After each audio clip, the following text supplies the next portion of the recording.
الرجیم بسم اللہ الرحمن الرحیم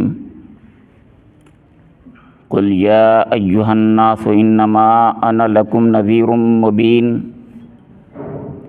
فالذین آمنوا وعملوا الصالحات لهم مغفرۃ ورزق کریم والذین سعوا فی آیاتنا معاجزین اولئک اصحاب الجحیم وما ارسلنا من قبلک من رسول ولا نبی الا اذا تمنى القى الشیطان فی امنیتہ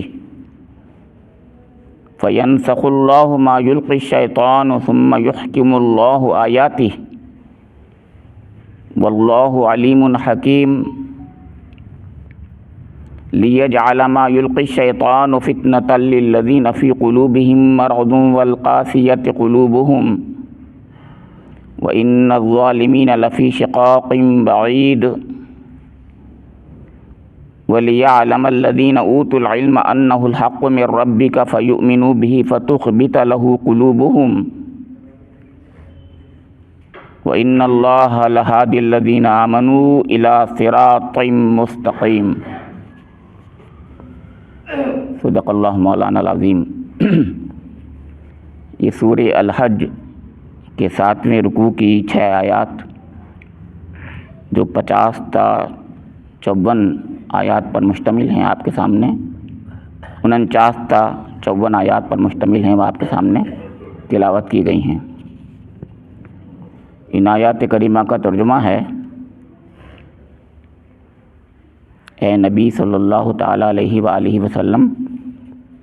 کہہ دو کہ لوگو، میں تو تمہارے لیے صرف وہ شخص ہوں جو برا وقت آنے سے پہلے صاف صاف خبردار کر دینے والا ہو۔ پھر جو ایمان لائیں گے اور نیک عمل کریں گے ان کے لیے مغفرت ہے اور عزت کی روزی، اور جو ہماری آیات کو نیچا دکھانے کی کوشش کریں گے وہ دوزخ کے یار ہیں۔ اور اے نبی، تم سے پہلے ہم نے نہ کوئی رسول ایسا بھیجا ہے نہ نبی جس کے ساتھ یہ معاملہ نہ پیش آیا ہو کہ جب اس نے تمنا کی شیطان اس کی تمنا میں خلل انداز ہو گیا۔ اس طرح جو کچھ بھی شیطان خلل اندازیاں کرتا ہے اللہ ان کو مٹا دیتا ہے اور اپنی آیات کو پختہ کر دیتا ہے۔ اللہ علیم ہے اور حکیم۔ وہ اس لیے ایسا ہونے دیتا ہے تاکہ شیطان کی ڈالی ہوئی خرابی کو فتنہ بنا دے ان لوگوں کے لیے جن کے دلوں کو نفاق کا روگ لگا ہوا ہے اور جن کے دل کھوٹے ہیں۔ حقیقت یہ ہے کہ یہ ظالم لوگ عناد میں بہت دور نکل گئے ہیں، اور علم سے بہرہ مند لوگ جان لیں کہ یہ حق ہے تیرے رب کی طرف سے، اور وہ اس پر ایمان لے آئیں اور ان کے دل اس کے آگے جھک جائیں۔ یقیناً اللہ ایمان لانے والوں کو ہمیشہ سیدھا راستہ دکھا دیتا ہے۔ سورہ الحج کا درس چل رہا ہے اور آج کی آیات اس سلسلہ کلام کے سے تعلق رکھ رہی ہیں جن میں بار بار یہ فرمایا آیا تھا وَمِنَ النَّاسِ وَمِنَ النَّاسِ وَمِنَ النَّاسِ۔ درمیان میں 24 تا 41 آیات جو تھیں وہ قریب 20 سے زیادہ آیات ہوئیں، وہ جو تھیں مدنی تھیں۔ اس کے بعد پھر سلسلہ کلام اسی یعنی دعوت حق سے جڑ گیا، جو دعوت حق ابتدا سے چل رہی تھی۔ ابتدا میں آپ کو یاد ہوگا کہ بات تمام انسانوں سے خطاب کر کے یہ کہی گئی ہے کہ وہ قیامت کا زلزلہ بہت ہی خطرناک ہوگا، یہاں سے بات شروع ہوئی تھی۔ اور اس کے بعد پھر یہ بتایا گیا تھا کہ دعوت حق جب بھی پیش کی جاتی رہی ہے 2 گروہ ہو جاتے ہیں یا 3 ہو جاتے ہیں، جیسے مان لیجئے 2 بڑے گروہ ہو جاتے ہیں، ایک ماننے والے ایک نہ ماننے والے۔ کچھ لوگ ایسے ہوتے ہیں جو درمیان میں رہتے ہیں، یوں میں نے 3 کہا، قرآن میں بھی اس کو لا حرف کہا ہے، وہ کنارے پہ کھڑے ہو کر دیکھتے رہتے ہیں کدھر جانا ہے۔ اب وہ کنارے پر جو رہتے ہیں انہی کے تعلق سے بات آج بھی آگے بڑھ رہی ہے، انہی لوگوں کے تعلق سے سلسلہ کلام آگے بڑھ رہا ہے، لیکن درمیان میں آپ دیکھ رہے ہیں کہ اللہ رب کریم اپنے نبی، اپنے حبیب محمد مصطفیٰ صلی اللہ علیہ وسلم کو تسلی دیتا ہے، اور آپ کے جانثار صحابہ کرام رضوان اللہ تعالیٰ علیہم اجمعین کو کا حوصلہ اور ڈھارس بندھاتا رہتا ہے۔ تو یہاں پر بھی اس میں وہی 2 موضوعات ہیں، ایک ان لوگوں کا خطاب ہے جو نہیں مانتے ہیں، اور ایک وہ لوگ ہیں جو دعوت حق میں انوالو ہیں خود۔ اللہ کا رسول سب سے زیادہ، سب سے بڑا ہوتا ہے، علمبردار ہوتا ہے دین حق کا، اور آپ کے جانثار صحابہ کرام رضوان اللہ تعالیٰ علیہم اجمعین ظاہر ہے اسی دعوت میں کنٹریبیوٹ کر رہے تھے، وہ بھی دعوت دیتے تھے، وہ بھی وہ بات جو اللہ کے رسول صلی اللہ علیہ وسلم کے ذریعے سے ان تک پہنچتی تھی وہ بھی لوگوں کو، اگر ایسا نہ ہو تو بتائیے حضرت ابوبکر صدیق رضی اللہ تعالیٰ عنہ کے ہاتھ پر حضرت عثمان رضی اللہ تعالیٰ عنہ، عبیدہ بن جراح رضی اللہ تعالیٰ جیسے لوگ کیسے ایمان لاتے ہیں؟ تو اس کا مطلب انہوں نے دعوت تو دی تھی، تو یہ دعوت دیتے ہیں، لیکن لوگ جو سوال کرتے ہیں، جن سے بات کی جاتی ہے، مختلف قسم کے لوگ ہوتے ہیں، کچھ تو ایسے ہوتے ہیں جو بہت ہی نیک دل ہوتے ہیں، سادہ لا ہوتے ہیں، بات مان لیتے ہیں، کچھ لوگ ایسے ہوتے ہیں جو کٹوجتی کرتے ہیں۔ تو دعوت دینے والا دعوت دے رہا ہے، لیکن رسپانس جو آ رہا ہے وہ مختلف قسم کا ہوتا ہے۔ ان میں سے ایک رسپانس یہ بھی ہے کہ وہ شکوک و شبہات بھی پیدا کرتے ہیں اور مختلف قسم کے اعتراضات جڑتے ہیں، اب اس کا جواب ان کو بھی دینا ہے بیچاروں کو، صحابہ کرام کو بھی۔ تو کبھی کبھی ایسا بھی ہوتا ہے کہ ان کو اس طریقے سے اس قسم کا کوئی سوال کر دیا جاتا ہے کہ وہ پریشان ہو جاتے ہیں، یا یوں کہیے گا کہ وہ جو ہے ان کو متزلزل کرنے کی کوشش کرتے ہیں دین کی راہ سے۔ اسی قسم کی آیات ہیں یہ، اور ان میں سے ایک آیت جو ہے اس کا تعلق سیٹینک ورسز سے ہے، وہ آیت نہیں ہے لیکن اس کا تعلق ہے۔ بہت ہی تفسیر میں جو غلطیاں در آئی ہیں انہی کے تعلق سے میں کچھ بات عرض کروں گا، اور اسی کا ایک نتیجہ یہ سیٹینک ورسز ہے، یہ عرض کرنا چاہتا ہوں۔ وہ تمنا والی آیت جو ہے، یہ 52ویں آیت ہے یہاں پر، اس کے بارے میں چند باتیں عرض کروں گا۔ تو اس سے پہلے سوچئے، آپ نے اللہ تعالیٰ فرما رہا ہے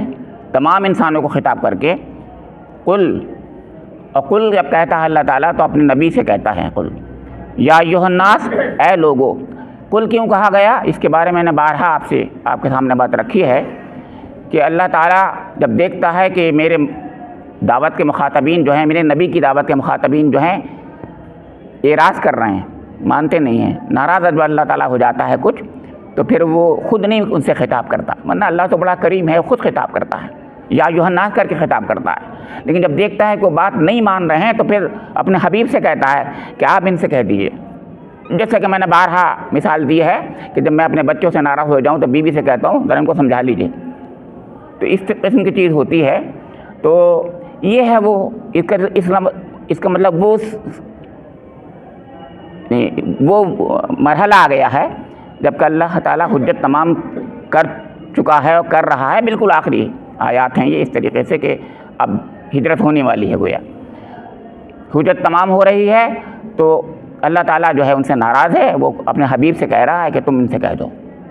یہ ہے وہ بات جو بہت بنیادی نوعیت کی تھی، کیا کہہ دو؟ انما انا لکم نذیر مبین،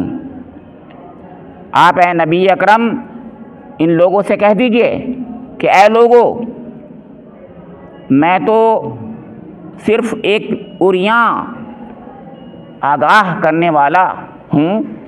تمہارے لیے صرف ایک کھلا بالکل واضح ایک آگاہ کرنے والا، خبردار کرنے والا نذیر ہوں۔ نذیر خبردار آگاہ کرنے کو کہتے ہیں، ڈرانے کو کہتے ہیں، اور یہ عرب میں محاورہ تھا، اور عرب کا ایک باقاعدہ طریقہ تھا کہ ایک نذیر مبین جب دیکھتا تھا قافلہ ایک خطرناک کوئی واقعہ رونما ہونے والا اور اس نے دیکھ لیا پیچھے سے قافلہ آ رہا ہے، قافلہ نہیں لشکر آ رہا ہے، اور جو ہے اس پر بستی پر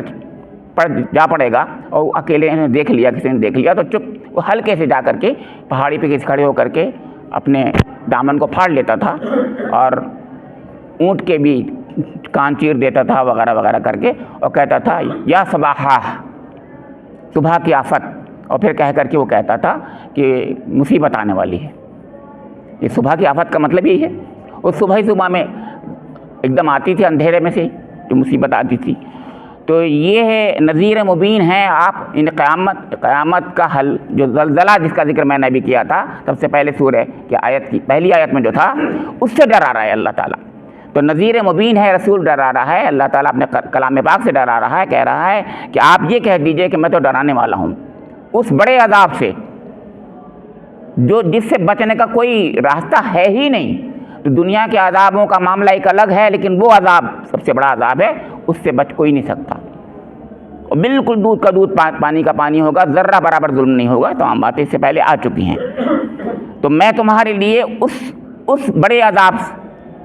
کی خبر کرنے والا کے لیے بھیجا گیا ہوں، یہ مطلب کہنے کا۔ تو نبی جو آتے ہیں، ہر رسول جو آتا ہے، وہ قیامت کی ہولناکی کا تصور دلا کر اور رب کریم کے سامنے کھڑے ہونے کا اور حساب دہی کی یاد دہانی کراتے ہیں، اور کہتے ہیں دیکھ لو، اگر تم نے اس کے آگے کھڑے ہونے کا یعنی اپنے کو جرات کر لی اور جواب دے لیا تو سوچ لو، یعنی تم نے کچھ ایسا کیا ہے کہ کھڑے ہو گئے رب کے سامنے اور جواب دے دے تو ٹھیک ہے، ورنہ سمجھ لینا اس کے سامنے جواب نہیں دے پاؤ گے اور تمہارے لیے عذاب منتظر ہے۔ تو فالذین آمنوا وعملوا الصالحات لہم مغفرۃ ورزق کریم، تو جو لوگ ایمان لے آئیں گے، ایمان لا رہے ہیں اور عمل صالح کر رہے ہیں، لہم مغفرۃ ورزق کریم، یہی رسول گویا دعوت دے رہا ہے۔ تو جو لوگ ایمان لے آئیں گے اور عمل صالح کریں گے تو ان کے لیے مغفرت ہے، بخشش ہے، اللہ بخش دے گا ان کو، کھڑا ضرور کرے گا اپنے سامنے لیکن بخش دے گا۔ میاں کوئی اپنے عمل سے جنت میں نہیں جائے گا نا، بخشش کا مطلب یہی ہے کہ اس سے کہا تھا ٹھیک ہے جاؤ۔ کسی کی بخشش یہی چیز ہے، مطلب وہ بچ نہیں پائے گا کوئی بھی، اس سے جب پوچھ لیا گیا تو مارا گیا، اس سے جب حساب لے لیا گیا تو مارا گیا، کیونکہ ایک چیز کا جب حساب لے لے گا تو سمجھ لیجیے ہم تو ایک چیز کا بھی حساب نہیں دے پائیں گے، کوئی بھی نہیں دے سکتا، میں کیا آپ کیا کوئی بھی، اس آنکھوں کا، اس کان کا، ہاتھ کا، پیر کا، کسی چیز کا حساب نہیں دے سکتے ہم، کہ پوچھیں گے تو ہم نے تو یہ نعمت دی تھی، اور ساری نعمتوں کا ذکر کر کے اللہ کا پوچھنے لگے کہ بتاؤ تم نے اس کا کیا شکر ادا کیا، کیا قدر کی، قدر اور شکر کیا کی، تو جواب کوئی نہیں دے سکتا۔ اس کا تقاضا تو یہ تھا ہر لمحے ہر گھڑی ہم شکر ادا کرتے رہتے اور کچھ اور کرتے ہی نہیں، لیکن ایسا تو ہم کر ہی نہیں سکتے، تو یہ لہذا کوئی بھی بچ نہیں سکتا۔ بخشش ہی بخشش کا معاملہ ہے کہ بخش دیا اللہ تعالیٰ نے ٹھیک ہے جاؤ، یعنی بدلے کا معاملہ نہیں ہے یہاں پر کہ پوچھ لیا تو بتاؤ تم نے شکر ادا کیا تھا کہ نہیں کیا تھا، شکر ادا کر ہی نہیں سکتا کوئی، تو اس کے لیے مغفرت ہے، رزق کریم ہے، بہترین رزق ہے، عزت کی روزی ہے، یعنی ایسی روزی جس میں حقیقت میں یوں کہنا چاہیے کہ پاکیزہ بھی ہوگی، اس کے لیے ہمیشہ کے لیے رہنے والی ہوگی، اور اس کے کتنے پہلو رزق کریم کے ہو سکتے ہیں وہ ساری پہلو سوچ لیجئے۔ والذین سعوا، اس کے برخلاف کچھ لوگ ہوں گے، یہ لوگ تو ایمان لانے والے ہوئے، والذین سعوا فی آیاتنا معاجزین اولئک اصحاب الجحیم، اور وہ لوگ جو کہ ہماری آیات کے درپے ہیں، گویا کہنا چاہیے سعوا یعنی اس کے پیچھے لگے ہوئے ہیں، کوششیں کر رہے ہیں اس کے خلاف، معاجزین کہ اس کو جو ہے کہ ہمیں عاجز کر دیں، یعنی اس کا مطلب یہ ہوا، تو پھر یہ ہے کہ نیچا دکھا دیں، مطلب کہنے کا تو نیچا دکھانے کی کوشش کرتے ہیں، تو کہا وہ اصحاب جہیم ہیں، اصحاب الجحیم ہیں، جہنم والے ہیں۔ مولانا نے ترجمہ کیا ہے، آپ سمجھ رہے ہوں گے بھی، دوزخ کے یار ہیں، وہ بات سمجھ میں میرے زیادہ نہیں آ پا رہی، بھائی یار نہیں بلکہ جہنمی ہیں، گویا یہ مطلب ہے اس کا، اصحاب الجحیم جہنم والے ہیں، یہ مطلب ہے اس کا۔ وَمَا أَرْسَلْنَا مِن قَبْلِكَ مِن رَّسُولٍ وَلَا نَبِيٍّ إِلَّا إِذَا تَمَنَّىٰ أَلْقَى الشَّيْطَانُ فِي أُمْنِيَّتِهِ، یہاں سے وہاں تک تو ایک بات کہی گئی، اور اس کے بعد سے اپنے حبیب کو اور حبیب کے جانثار صحابہ کرام رضوان اللہ تعالیٰ علیہم اجمعین کو تسلی دی جا رہی ہے. یہ بات تھی, یہاں تسلی کی آیت ہے یہ, لیکن اس کو بالکل الٹا سمجھ لیا گیا. فرمایا کہ وما ارسلنا من قبلک, اب ظاہر ہے حضور سے سب سے بڑا خطاب ہوتا, تسلی کا بھی خطاب حضور سے ہی ہوگا, ظاہر ہے اپنے حبیب سے ہی ہوگا, حبیب ہی کو تسلی دی جائے گی, دی جاتی تھی اور دی جانی چاہیے. تو فرمایا کہ کوئی بھی رسول, کوئی بھی نہیں بھیجا ہم نے آپ سے پہلے رسول اور نبی میں سے, من رسول ولا نبی الا اذا تمنا القى الشیطان فی امنیتی, اس آپ کے بعثت سے پہلے کوئی بھی نبی یا رسول ایسا نہیں بھیجا ہم نے جب اس نے کوئی تمنا کی. اور نبی کیسے تمنا کرے گا؟ نبی کی تمنا کیا ہوگی؟ نبی کی آرزو کیا ہوگا؟ نبی کا حوصلہ کیا ہوگا؟ نبی کیا چاہے گا؟ نبی کی دعوت کیا ہوگی؟ اس کے سب معنی یہی ہوتے ہیں تمنا کے. تمنا کے اصل معنی جو معروف معنی ہیں وہ تو یہی ہیں کہ وہ آرزو کو, حوصلے کو اور تمنا کو ہی کہتے ہیں, جسے اردو میں تمنا کہا جاتا ہے. لیکن ایک شاذ معنی ہے, اس میں تلاوت اور قرأت کے معنی بھی آ جاتے ہیں. امام راغب اصفہانی نے اس کے معنی لکھ دیے ہیں, اور اس کے لیے انہوں نے کوئی شعر بھی لکھا ہے, لیکن ہمارے ایک مفسر کہتے ہیں کہ وہ غلط ہے بالکل, یعنی شعر بھی منحول ہے, منحول کہتے ہیں وہ بھی ٹھیک نہیں ہے, وہ کہتے ہیں غلط ہے بالکل, اس کے معنی ہوتے ہی نہیں ہیں, وہ کہہ رہے ہیں وہ مانتے ہی نہیں, وہ کہتے ہیں اس کے معنی. باقی مفسرین جو ہیں کیونکہ لغت کا سب سے بڑا جو ایکسپرٹ ہے, وہ جس نے لغت لکھی ہوئی ہے, تو وہ عرب کی امام راغب اصفہانی مشہور ہے, تو وہ اگر کہتے ہیں تو لوگ مان لیتے ہیں اس کو. اب اس کی بنا پر کوئی آدمی تفسیر کرے, مفسر تفسیر کرتے ہیں, لغت کی بنیاد پر کرتے ہیں, تو اس میں وہ معنی لے لیا انہوں نے, تفسیر اس سے آلودہ ہو جاتی ہے. یہ ہے پرابلم جو میں بتانا چاہ رہا ہوں. تو یہاں پر یہ فرمایا گیا کہ جب کسی نبی نے یا رسول نے, اب رسول و نبی میں تو فرق ہم آپ جانتے ہی ہیں کہ نبی وہ ہے جس کو اللہ تعالیٰ ایک اہم خبر دے کے بھیجتا ہے, وہی بھیج دیتا ہے, اور رسول کے ذمے کار رسالت بھی ہوتا ہے. باقاعدہ ایک پوری اس کے سامنے قوم ہوتی ہے, ایک گروہ ہوتا ہے, اس گروہ میں اس کی ذمہ داری ہوتی ہے منصب رسالت کی کہ ان میں حق کو پہنچائے باقاعدہ. ہر رسول نبی ہوتا ہے, یعنی اس کو اللہ تعالیٰ کی طرف سے پیغام آتا ہے وہی والا, لیکن پیغام کو پھیلانے کی, اشاعت کی, دعوت کی ذمہ داری رسولوں کو ہی ہوتی ہے. نبی بات تو پہنچاتا ہے, لیکن اس کو کار رسالت کی وہ بڑا منصب نہیں ملتا ہے. تو فرمایا کہ نبی یا رسول کو جو بھیجا ہم نے, تو اس نے تمنا کی. تمنا کیا کرے گا؟ میں کہتا ہوں تمنا یہ کی کہ اس کا مشن, اس کا ویژن کامیاب ہو جائے. تو میں اس کے ایک معنی اور جوڑتا ہوں, ویژن اور مشن. تو اس میں جب آرزو کہا ہے تو آرزو کے ایک سب سے بہت بڑا آدمی کا جو ہوتا ہے وہ مشن اور ویژن بھی ہوتا ہے. تو ویژن اور ویژن جو لے کے چلتا ہے ایک رسول کہ میں یہ کروں گا تو اس میں کامیابی ہوگی, تو ایسا کروں گا, اس کے لیے پورا ایک منصوبہ بندی کرتا ہے. منصوبہ بندی تو انہوں نے معنی بتائے ہیں, منصوبہ بندی بھی اس کے اندر معنی کی گنجائش ہے. تو وہ منصوبہ بندی کرتا ہے, کوشش کرتا ہے, تو پھر کیا ہوتا ہے, شیطان اس میں رخنہ ڈال دیتا ہے. ظاہر ہے شیطان کا کام یہی ہے کہ شیطان رخنہ ڈالے. یہ تمنا کا مطلب ہوا. لیکن اگر اس کو قرأت میں اور تلاوت میں کے معنی میں لیں گے تو آپ سمجھ لیجیے کیا مطلب ہوئے کہ جب اللہ کا رسول جو ہے ایک دعوت کلام پیش کرتا ہے تو اس کے کلام میں القى الشیطان فی امنیتہ, شیطان کوئی رخنہ ڈال دیتا ہے, اس کی تلاوت میں کوئی رخنہ ڈال دیتا ہے. اب دیکھیے یہ ہے وہ بات جو غلط معنی ہو گئے. تلاوت میں جب رخنہ ڈال دے گا اللہ کے رسول کے کلام میں, تو سمجھ لیجیے کیا ہوگا, پھر تو ہمیں پتہ نہیں اللہ کلام کون سا نہیں ہے. یہ ہے بہت بنیادی غلطی جس کے بارے میں کچھ بیچارے,